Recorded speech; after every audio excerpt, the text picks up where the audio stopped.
Hello, Love Bay family. Hello, hello, hello. I hope you're well. I hope you're well. I hope you've had a wonderful day, a wonderful week so far. We're flying through the month of March. Very soon it will be April, which is my favorite month of the year because that's my birthday. I have many favorite months of the year, just in case, because I think I mentioned that February is my favorite month of the year because of Black History Month. And then December is my favorite month of the year because Christmas.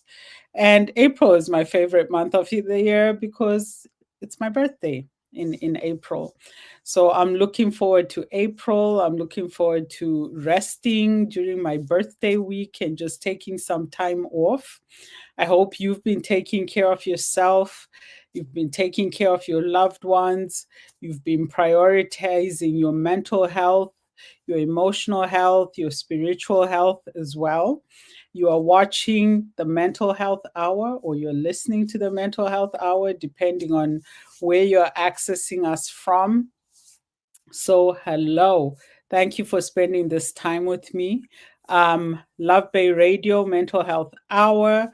Please follow, please subscribe. I was just reminded because I always forget to encourage you to subscribe, to follow Love Bay Radio or me on social media, like our posters, invite your friends, your family to listen, to reflect. Some introspection is always healthy. So get in touch as well. If you want to comment, if you have any questions, I love reading people's questions and comments during the show. So you can text us or email 437 778 3299. 437 778 3299. You can text. We are on WhatsApp, country code 1. And like I will keep saying, we might share the same country code as the US, but if you've been following current affairs, US and Canada right now are in a situationship which is escalating. I've heard the word war quite a bit. We're not in a good place, but we do share the same country code 1. So 437 778 3299. And just a little bit of an aside, we are having an election in April as well. So if you're in Canada, I do encourage you, if there's town halls and debates and all of this happening with your MPs and all of that, go attend, talk to them. We need people speaking up, self advocating for our communities, because the way things are going, we are regressing quite a bit as a society. But where things are going, if you don't speak up for yourself and for your community, no one's going to do it for you. So I do encourage Canadians, be actively involved in the election process and go and vote. I can't even say vote for who or not, because to be honest, for me personally, I can't tell the difference. I mean, I feel like we just need, as a nation, as a country, to examine our values and where we're at. But I digress. Mental Health Hour is a focus on our mental health. So text, call 437 778 3299. You can also email, you can send on the YouTube or Facebook chats as well. And yeah, let's learn together, let's grow together. And before I go into why we're talking about marijuana, we started talking about it, we're getting back into that topic again this week. Remember that this mental health hour is for raising awareness, it's for educating and learning. I'm not replacing your physician, your therapist, your psychiatrist, none of that. I'm just providing information as somebody who has worked in the field of mental health and addictions and has some experience that is worth sharing. Okay, so we started talking about marijuana, and I got some funny comments and questions and that. And to recap, right? We tend to think marijuana is harmless. The same way we talk about grass that's out on the field or our lawns is how we tend to think about marijuana. But if you're getting anything from me about marijuana, is it is not grass, it is not harmless, it is very, very harmful. And so be careful, especially for young people.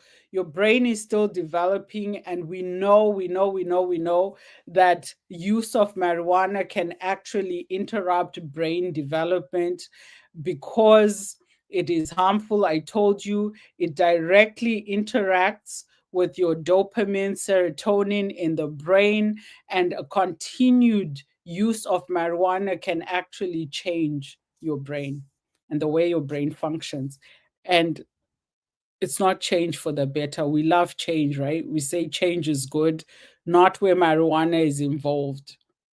The way it changes your brain, not good, right? So we started talking about that. We did a little bit of true or false, fact or fiction. There were a couple of questions, and I know I promised one person that I would start with your question this week. And your question was, how do I cut back or stop depending on marijuana? Now, when we say dependence, we basically mean addiction.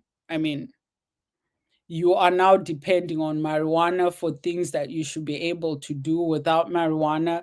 That is dependence. It is unhealthy. It has become a crutch. It is addictive. You can't go to sleep without marijuana. You can't wake up without marijuana. You can't eat without marijuana. All of that. That means they is a dependence that has developed. And that is something to be very, very cautious about. The same way when I was talking about alcohol, and I said, the moment you start thinking in terms of, I'm really stressed, I need a drink, alarm bells should be ringing, right? If you get into an argument with your boyfriend, oh, I need a drink, alarm bells must be ringing.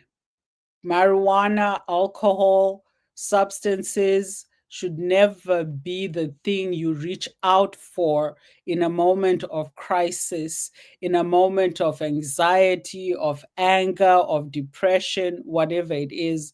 Do not do it. So, I am going to get into how do I cut back, or how do I break that dependence or that addiction. I will get into that. But I wanted to also answer another question, because somebody was like, well, what about medical marijuana? Like, why do doctors prescribe marijuana if it's not good? So here's what we're going to do.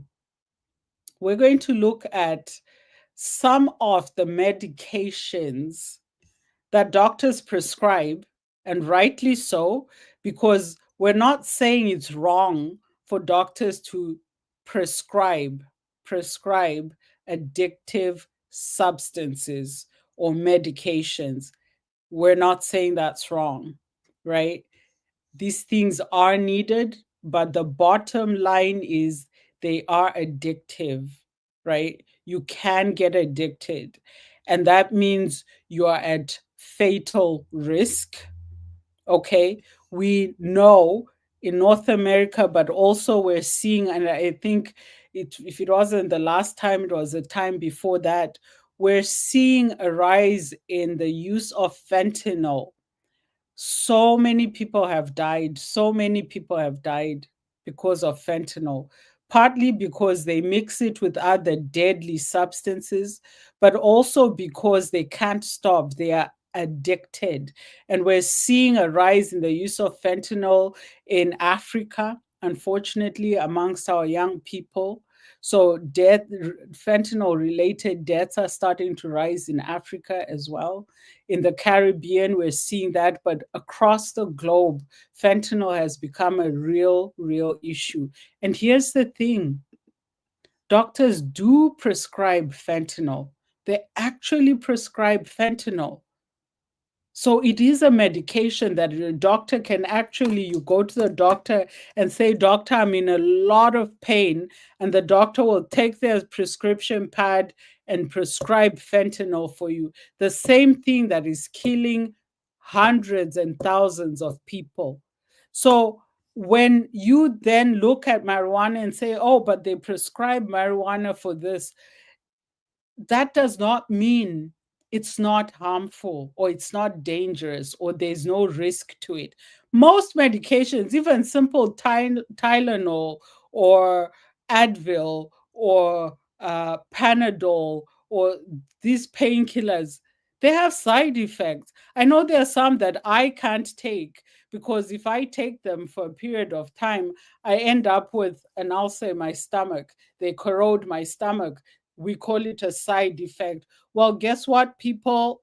Addiction is a real side effect of taking marijuana, of taking a lot of prescription medications.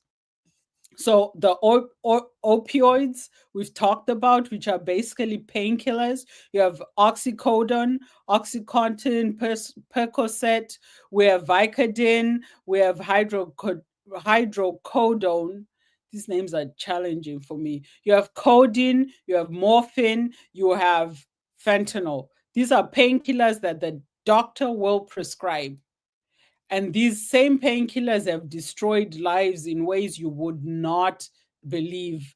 Addiction is a side effect for a lot of things that are prescribed by medical professions, just like marijuana. So when you turn around and say to me, well, but they prescribe marijuana for, yep, they also prescribe Percocets.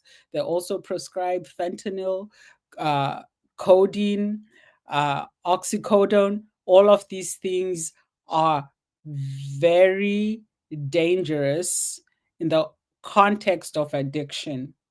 They can relieve your pain, but often it's the stopping, right? Remember when we defined what is addiction, we said it's when it takes control.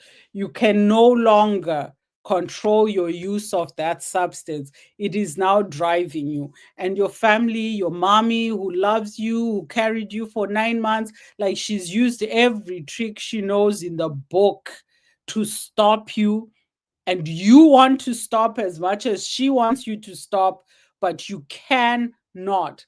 You are addicted. That is addiction. They take you to the preacher at church, your pastor at church. You are now in the bulletins. If you go to a church like mine, we have a bulletin of who we're praying for that week. You're now in the bulletin every week. Let's pray for Larry. Every week we're praying for Larry. Your whole church is behind you. Your mom is behind you. Your dad, your sibling, everyone, including you, wants you to stop, but you can't. How many of you are in that situation with marijuana? Like, be honest. A lot of people. And yet you keep thinking about it like you're eating celery or spinach. Not the same thing. And I told you last time, especially now, where concentrations of the main, I'll say, substance in marijuana, which is the THC, we're looking at concentrations of 20 to 40% standard. 20 years ago, it was 2 to 4%. That's a huge, big difference. So it's not the same. It is not the same. Okay. So you need to think about these things critically. Don't say because they're prescribing it, it must be okay. I keep saying, even legal, right? In Canada, we have cannabis stores like every corner.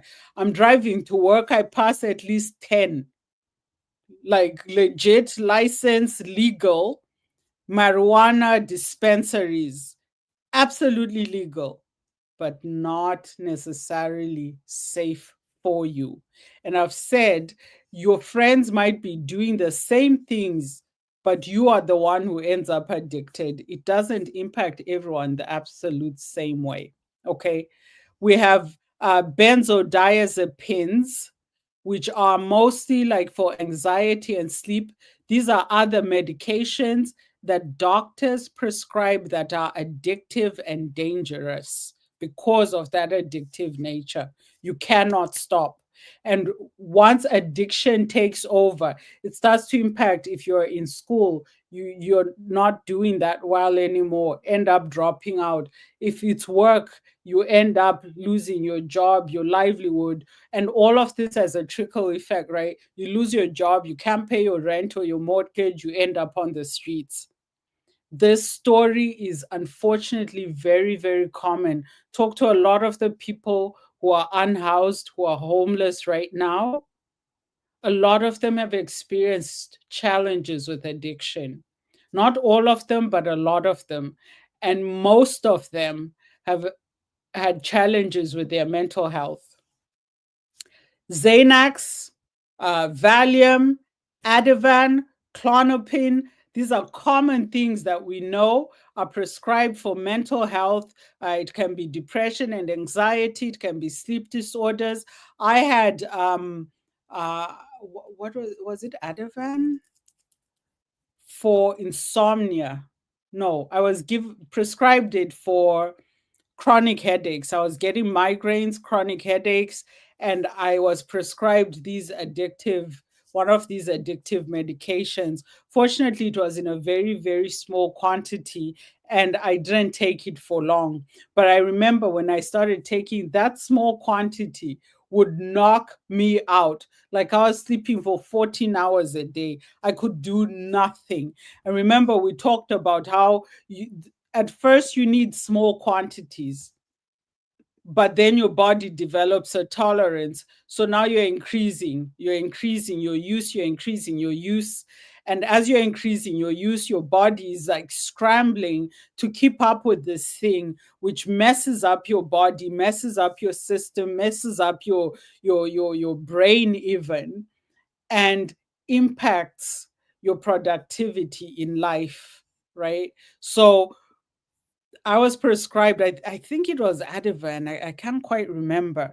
Or but I know it was an addictive psychotropic medication, but I was given it for chronic migraines. I was getting lots of migraines, chronic headaches, couldn't do anything. So I was put on this medication, which was addictive. And my doctor was good enough to tell me that you need to be careful with this medication. One of the side effects is the risk of addiction, that you will develop a tolerance, want more, can't stop, and it will start impacting your life, right? So I did not stay on it long. I found other ways. One of the things I started to do was to exercise more, spend more time outside as well, and I found that started helping with the headaches quite a bit. So Xanax, Valium, Ativan, Clonopin, these are things that your doctor might give you because you're not sleeping well, because you have insomnia, because you might have headaches. Some of them are given for seizure management if you get seizures, stuff like that, right? But they are addictive. All prescription medications. Then we have some things that are stimulants. Amphetamines like Adderall, you have Ritalin, Concerta, uh, Vyvanse, right? So I've had clients on some of these medications. I've also had some clients who were prescribed these and refused to take them because of that addictive quality of the drug. And so you need to be careful. You need to be aware. This thing that I'm taking, sleep medications like Ambien, Sonata, all of these also highly addictive. We have barbiturates like Fiorenal. I'm reading these because the names are challenging, but these are things that are given for seizures. I remember some years ago, I had a roommate. I had dental surgery because my molars were growing impacted. So the surgeon or dentist, whoever did the, gave me some painkillers. I think they gave me codeine, uh, or it was the oxycodone. I can't remember, but they gave me one of these addictive things. And I am not joking. My roommate stole those while I was still, like, the day I arrived and I said, oh, they gave me this medication. My roommate disappeared those pills so quickly. I ended up having to handle my pain with normal Tylenol. And they would not admit that they stole, but they did. They thought I was too out of it to know, but they did. And this is a sign right there that these things are not good. I genuinely needed those because I actually had to have surgery to take out the impacted molars. That, so it wasn't like I just had a little bit of a tension headache, or like, it was bad. I had stitches and everything. And this roommate legit stole my pain medication. Now, I don't know if they stole them to sell them. I was living on campus at the time. And remember, I've said, and I'll keep saying, universities are, they're just where drugs are concerned. Honestly, parents of young people in university, have these conversations with them with care and compassion. But these drugs are rife. I think they stole them legitimately to sell them. And then they denied that. And the thing is, they'd only given me about 10 of them. Because of that addictive nature of these drugs, doctors are not allowed to give them in large quantities. So they'll give you for like 3 days, and then after that, you're supposed to check in with them. If the pain is still too much, or whatever, you check in with them. But they're not going to give you these medications for a month, like, here's 30 of them, 40, 50, whatever. Take 3 a day from you. Will not get that. Why? Because they are harmful and they're addictive, and their prescription, just like marijuana can be prescribed. Okay, so these are things that we need to be careful about. When a doctor prescribes medications, it can be for pain, for seizures, for anxiety, it can be for whatever. You ask them that question. Be informed, ask them that question. Because if you're like me and you grow up in a normal Black family, if your uncle has painkillers, those painkillers will treat every member of the family. Someone says, I have headache. Uncle will say, oh, I have these things the doctor gave to me. Here, take one. Right? And you're not aware of what you're giving your loved ones. You're being helpful. You're not a drug pusher or anything. You got them for pain. So you're assuming they'll treat that other pain, but they might be really, really harmful. So be informed. Be very, very informed. Don't ever give anyone medication that was prescribed for you.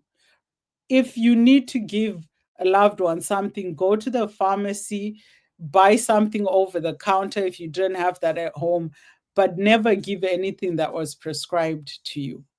Don't do that, right? So, prescription marijuana.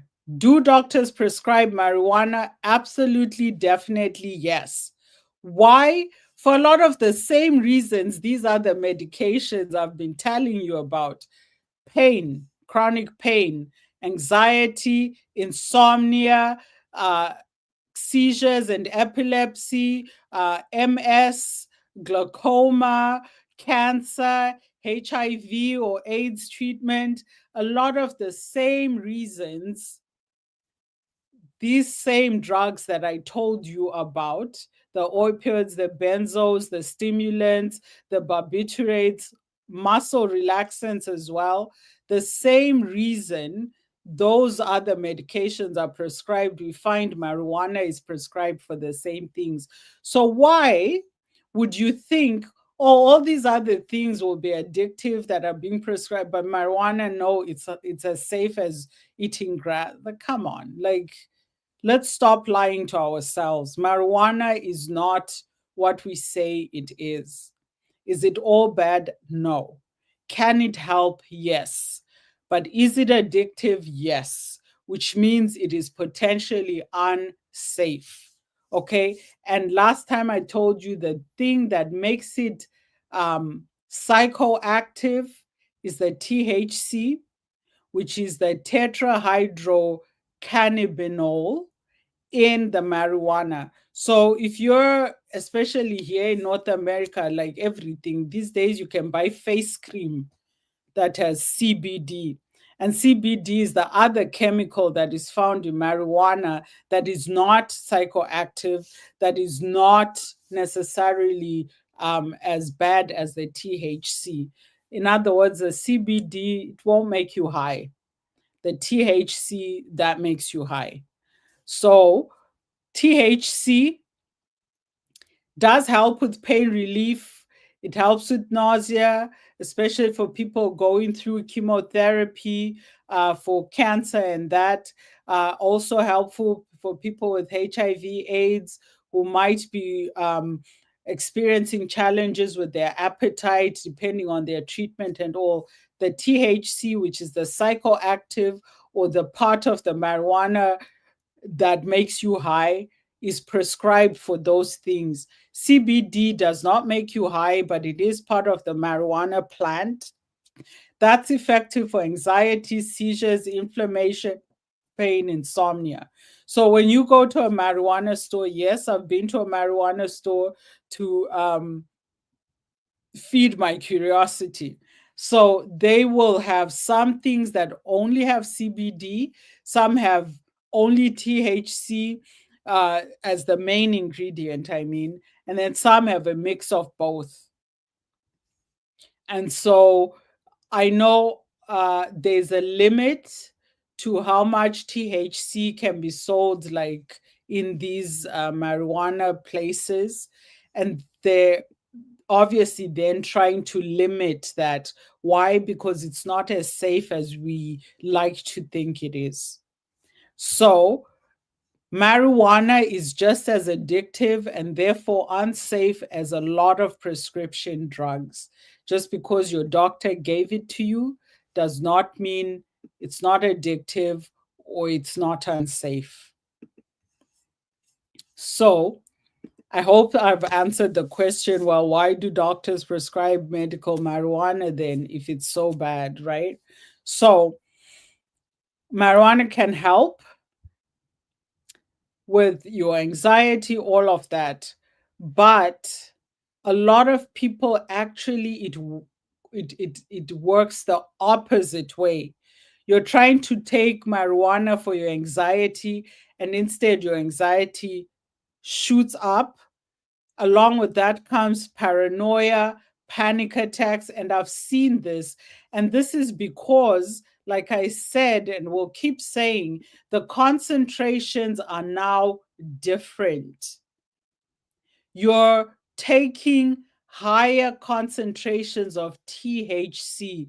So maybe 2% would have been great for your anxiety, but 30% won't, 20% won't. So you're getting the opposite effect. Paranoia. I was talking just this past week about a client with somebody else, a fellow therapist, was consulting with me, and they mentioned that their clients very paranoid about all sorts of things, high levels of anxiety. And obviously I asked, do they smoke marijuana? And she said, yeah, quite a bit actually. So that marijuana is having the opposite effect on this man. He's now paranoid. He is highly anxious. also actually does have some sleep problems as well. It's impacting his relationships, can't hold down a job, always, and it's marijuana.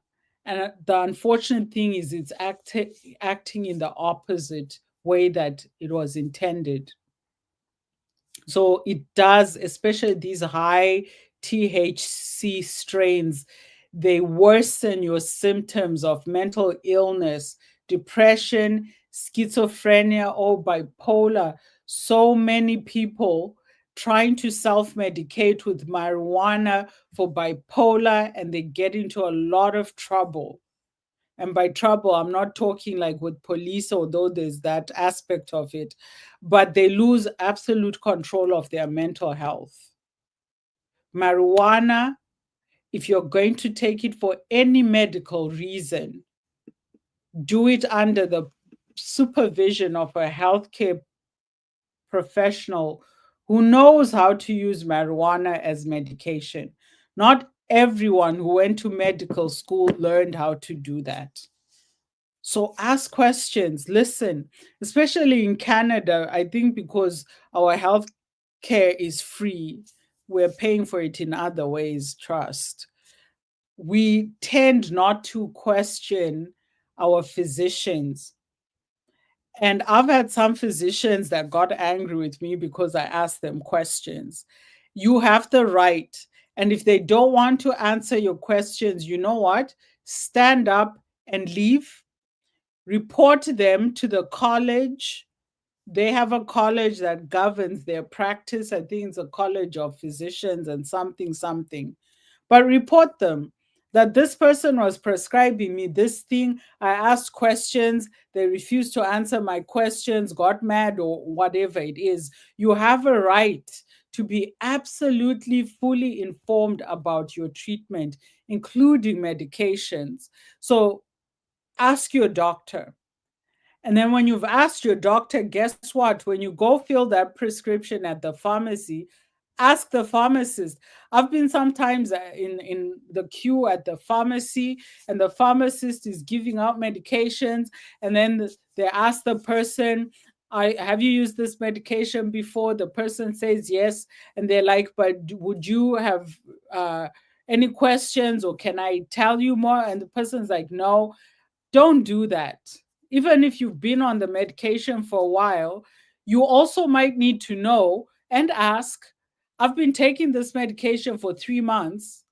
How much longer is it safe to take it before I start to see some kind of long term impact? A lot of medications were not meant to be taken for a long, long time, but we do. I've had clients taking certain psych meds or psychotropic meds for 3 years. I asked them, when was the last time you saw your psychiatrist or doctor about that medication? And they're like, well, when they that is absolutely wrong. That is wrong. You also need to be aware, if I've been taking this medication for this period of time, is it impacting me? Might it be hurting me? Might it be harming me? Do your homework, right? So there are cognitive and neurological risks to taking marijuana, meaning, like I said, especially for the younger folk, it can impact your brain functioning. It can impact your cognitive abilities. You were born with a sharp mind, then somehow mysteriously by the time you're 30, it's almost like you have a learning disability. You can't process information well. You forget a lot of things. You've become quite slow. It's because of your marijuana use. It can actually do that. It has long term cognitive effects the earlier you start using it. It can, don't puff and drive. You, most people know don't drink and drive, and a lot of people think it's okay to drive when high on marijuana. It's absolutely not. It impairs your driving, it slows down your reaction time. If something needs to be done quickly and safely, you might not be able to do that. It impacts your concentration, like I said, your memory as well. It's addictive. and it's in terms of withdrawal, right? So going into that woman's question, I think someone asked last week, um how do I get off or stop or cut back on my use of marijuana? So we just got a question here. What about medical marijuana? I hope I've been answering that question.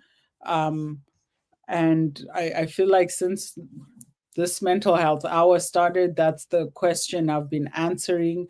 Why we need to be aware that just because it was prescribed doesn't mean there are no side effects or there are no risks. There are absolute risks. The higher the TH strain, the more likely it is to trigger or exacerbate or make worse your mental health struggles, depression, schizophrenia, bipolar, all that kind of stuff.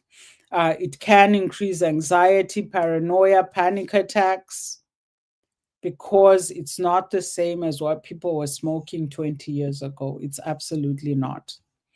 So if you have questions, you can text or email 437 778 3299. 437 778 3299.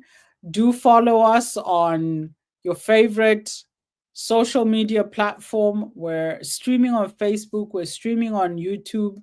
Follow Love Bay, follow me on Instagram, on LinkedIn, we're there as well. We are on Facebook, like I said, and we're on YouTube. And feel free to go back if I'm too much information, maybe something I said today, you're looking for clarity, you can always rewatch this on YouTube and inform yourself. So get in touch if you have any questions or comments. So, how do you stop? How do you cut back?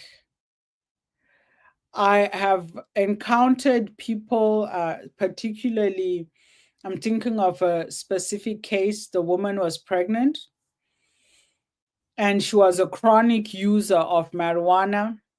She was pregnant and was struggling with stopping because it can impact your child's growth.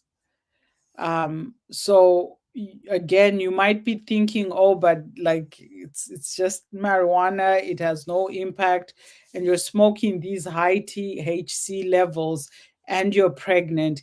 It can absolutely impact babies born to mothers who are smoking marijuana through pregnancy, are born with lower birth weight, lower birth weight.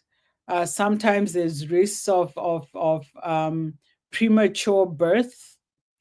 There are definite learning disabilities, developmental delays that are connected to pregnant women smoking marijuana during pregnancy, right? Cognitive impairment in children. So, smoking marijuana while pregnant just puts your baby at risk, especially with these current THC levels. You're putting your child at risk.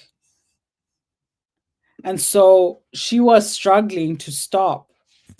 It was really hard for her because she had been using marijuana for yonkers forever and now could not stop. And she needed to for the sake of her pregnancy, for the sake of her child. So she was struggling, and addiction counseling is important because it helps you get the tools and resources you need to stop. Remember what I said about addiction. It's not as simple as saying, okay, I'm done, I'm going to stop.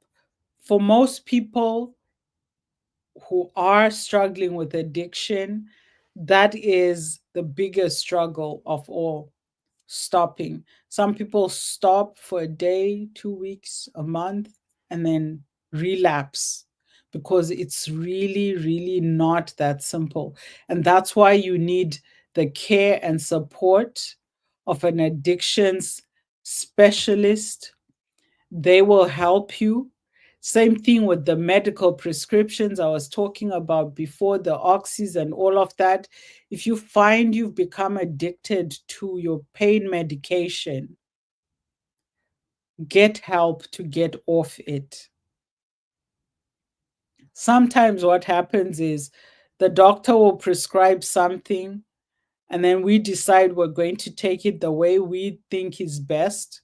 So instead of taking it the way it was prescribed to be taken, maybe we're taking way more of it than we should. Always, when you've been prescribed, especially these types of addictive, harmful medications, you can't just stop. In fact, you should not just stop without the supervision of a healthcare provider who can monitor your stopping, support your stopping, help you stop. We call it weaning off. So sometimes I have clients who've been, like I said, some people have been on psychotropic medications for 3 years, 4 years, 5 years. They don't even know anymore if this thing is working or not. They just keep taking it. And maybe it's time to stop. So you go to your physician or psychiatrist, whoever prescribed that medication for you. If maybe you've been taking it forever and they're no longer in the field, still go to a medical provider.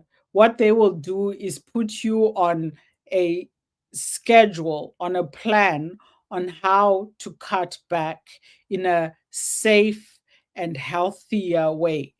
So you've been taking 40 milligrams of whatever. You don't just wake up tomorrow and say no more. You can't. It's not safe. If you go to a physician, they'll wean you down from that 40 in a nice steady that your body can work with. Remember, these things that we're putting into our bodies, and I've talked before about the withdrawal symptoms, which are really, really hard on the body because you've been putting this thing in your body for a period of time. Your body has had to do what it had to do to survive this assault, and then you stop. Now your body is trying to react to that new reality. And all of this is not safe. So if you've been taking medications for a certain period of time, you've realized that this is not good for me, I need to stop. Same thing with marijuana, cut back slowly, right? With help from a medical practitioner who knows what they're doing. Also, go for counseling. Why? You might think, like, I don't need counseling, I just need to stop. The counseling helps keep you accountable. First of all, you said you want to stop, but why are you keeping it a secret? Then maybe you're leaving room for failure, right? I'm just not going to tell anyone and I'll try and stop, but you're not telling anyone so that if it doesn't work out, you just carry on. You're not being accountable. And maybe you don't trust anyone in your circle to take this journey with you. But if you go to an addictions counselor, you can be accountable to them. They will be your cheerleader. They will be your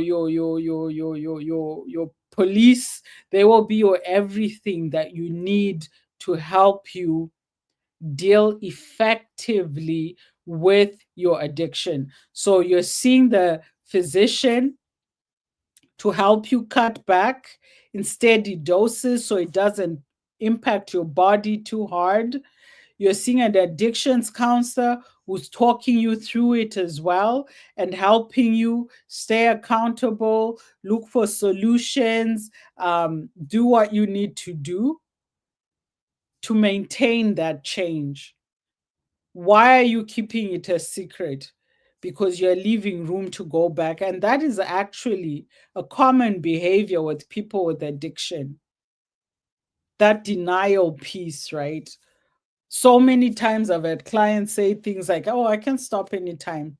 Oh, I drink 3 beers a night, but I don't really need to. I can stop anytime.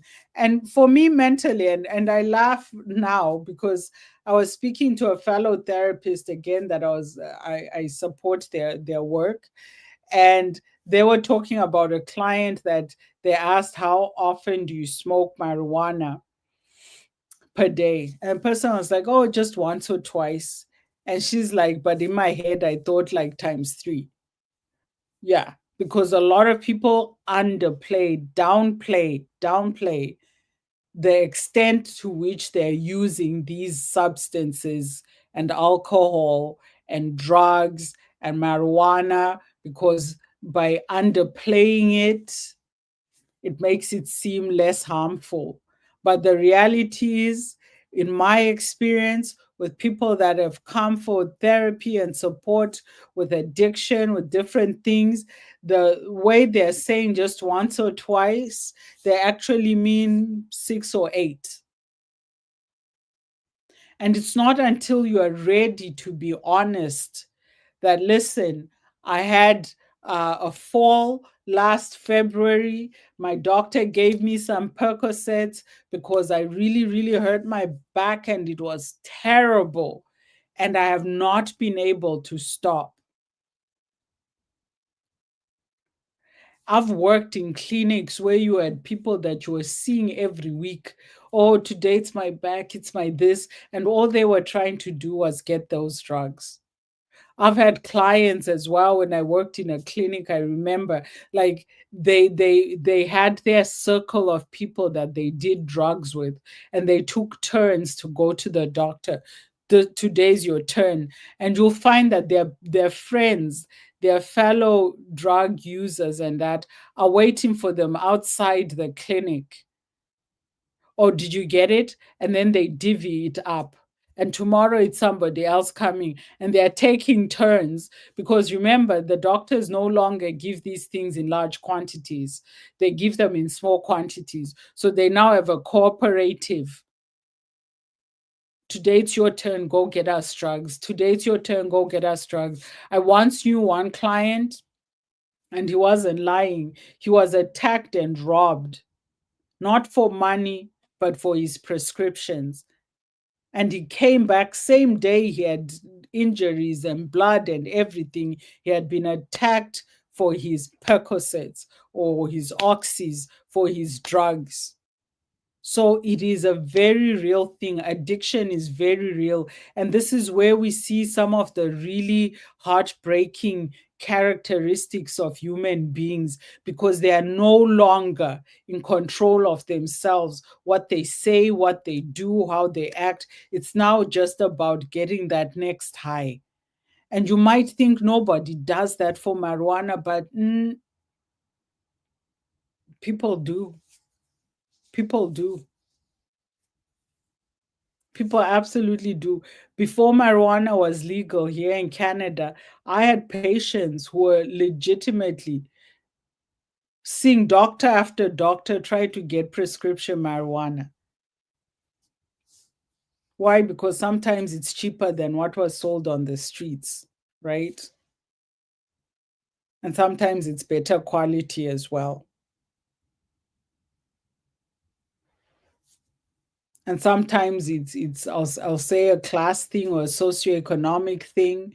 If you're from a certain socioeconomic demographic, it's frowned upon unless you can say my doctor prescribed it because of A, B, C, and D. The bottom line is, we need to be educated and aware that marijuana, just like a lot of our other prescription drugs, are very dangerous and can impact you in ways you didn't even realize. So, talk to your physician when they prescribe something for you. Ask them, is this addictive? What are the side effects? And when you've finished asking them and you go to the pharmacy, ask the pharmacist the same question, because actually pharmacists know way more about medications, their interactions, how your body might react to them, all of that. Pharmacists know way more than your physician about actual drugs that the physician is giving you. So be sure to talk to your pharmacist. Ask those questions. Don't be afraid. Don't be shy. Ask those questions because your health absolutely depends on it. So, how do you cut down or stop using marijuana or some other substance? Maybe it's alcohol. Number one, be honest and realistic about what you've been doing. Sometimes we lie to ourselves as much as we lie to other people. We minimize things. We make things seem a lot smaller and insignificant than they actually are. Start by being honest with yourself. No more denial, right? Be honest. And then why are you cutting back? Always keep that picture in mind. Sometimes it's for your family, your mama, your kid, whatever it is, your dad, your neighbor, I don't know, the girl you love or the man you're in love with, whatever the case might be. Know what is motivating you. Why? Because some motivators are temporary. One thing can be a motivator today. Let's say you just met someone new, you're interested in them, and they tell you something like, oh, I could never date somebody who lives on marijuana. So now you're like, oh, I really like this person, I'm going to cut back. And so you do, or you stop. The moment that relationship ends, you're back to what you were doing before, or worse, you start hiding your activities. You're smoking when they're not around, you're hiding, you're lying, you're being just right. So, what is your motivation? And I'm not saying there's one that's good or bad or whatever it is, whatever the reason, be clear about this is why I'm cutting back, or this is why I'm quitting, this is why I'm seeking addictions support. Know your reason, hold on to it, and make it solid for yourself.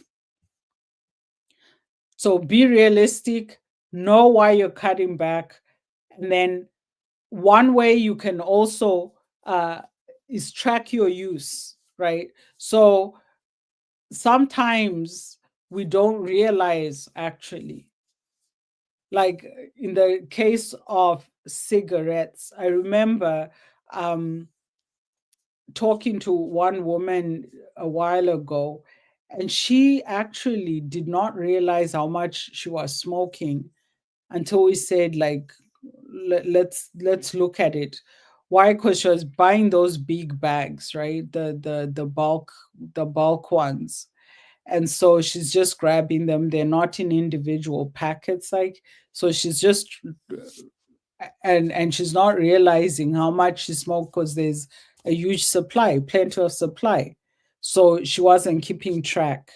Another thing is when you feel most desperate for that drink or for that marijuana or whatever it is.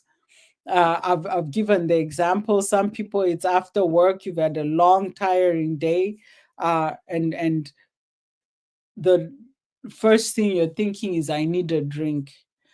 Track those times when you find yourself saying, I need, I need. What is triggering that need? You need to know this, because sometimes what will help is solving that issue or problem that's making you want to drink, which will make that wanting to drink a lot easier to manage, because you've been using that drink or that marijuana or that drug or that behavior. Remember, we're going to talk about porn addiction. We're going to talk about sex addiction. We're going to talk about food addiction, shopping addiction. We're going to talk about gaming, gambling. We're going to talk about all of these things. So, looking at, when do I most desperately feel like I need this thing? What is triggering that? And is that a problem I can solve so that I'm not being triggered this way? So that comes through tracking. Track when and how much and why you're smoking, drinking, or engaging in whatever behavior that is. Your routine and time management as well, right? Change up your routine. Like I said, for some people, they wake up in the morning, they pick up their phone right away, they're on social media. Change that. You wake up in the morning, right away, you're reaching for a drink, you're reaching for a smoke, you're reaching for whatever that thing is. Try and change that. And the way you do that is by planning, right? So tomorrow morning when I wake up, my alarm will go off at 6:30 and immediately I will do this other thing, especially when you realize, because now you've been tracking, you've been paying attention, you're really studying your habits so you can identify where you can change them, where you can break them. Okay, so you're doing that so that you can see, where can I change, how do I change my routine so that I don't keep doing this. Okay, and then you're managing your triggers, you're changing your routine, you're tracking your use, you're being realistic and honest, you're being accountable. Find someone you trust to be accountable to, and then reduce slowly with support, right? Slowly replace these unhealthy habits with healthier ones. But really, really, really, really seek help, because often the difference between succeeding and not succeeding is that support. Self will alone is not enough when we're talking about addiction. You can want it so much and yet find yourself over and over and over again engaging in that behavior. Okay, so I'm going to leave it there for this week. I hope I've answered people's questions. If you have questions, comments, 437-778-3299, 437-778-3299. And here's a very important reminder or announcement, whatever. Starting next week, the mental health hour will be starting an hour later. It's spring, it's sunny outside. I want to be outside. No, that's not it. I just have work. And so I now need to do this a little bit later. So here in Canada, Eastern Time, EST, in Ontario, we've been starting at 6 to 7. Starting next week, it will be from 7 to 8. So we'll be starting an hour later. Please send your questions. Please send your comments. It's wonderful to hear from you. Uh, Next week, we're going to start looking at, I think we'll go maybe, let's look at some addictive behaviors. So we'll start wading into addictive behaviors. Be honest with yourself. That's really, really important. And I want to emphasize this. We lie so much to other people, sometimes we end up believing the lies ourselves. And I've met people like that, that I'm looking at them like, are you lying to me or yourself at this point? Be honest with yourself, because that's the only way you can make those changes that you need to change, especially where we're talking about addiction. Don't minimize the harm you are doing to yourself. Don't lie to yourself about the harm you're doing to yourself. It's easy to lie to other people and then start believing it yourself. You say it enough times that, oh, marijuana is, oh, it's harmless. But you see yourself that you're struggling with work, you're struggling with relationships, you're struggling in so many areas, and you're spending a huge amount of money, but you keep acting like it is nothing. That is you lying to yourself. And that has to change. For you to move into a better quality of life, you need to be able to be honest and leave those things behind.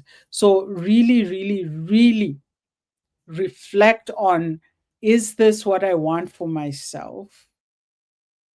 And what am I doing to myself? Like, be honest with yourself. So that's it for our mental health hour for this week.